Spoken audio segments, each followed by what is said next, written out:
Welcome to Penrose Learning, where we make understanding easy.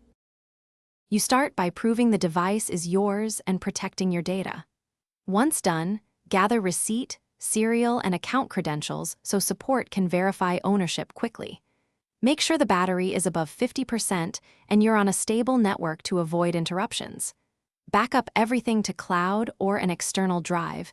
You may need to restore settings later. These steps speed up official options and prevent data loss while you pursue a legitimate unlock through manufacturer or authorized service channels.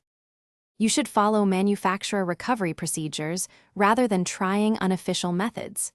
Explain the situation to support and submit proof of ownership. They'll guide you through account recovery and two-factor verification. Once verified, use the official account recovery tools provided on the vendor's site or app to remove the lock. If remote recovery isn't possible, make an appointment at an authorized service center so a technician can validate ownership and perform the removal safely and legally. You finish by restoring your backup after the authorized unlock and confirming all apps and settings are intact. If the manufacturer denies unlock, ask them to escalate or explain the legal proof procedures required.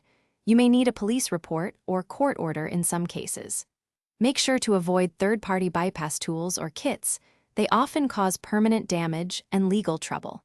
If anything goes wrong, return to the authorized service or support channel for recovery options rather than trying risky fixes.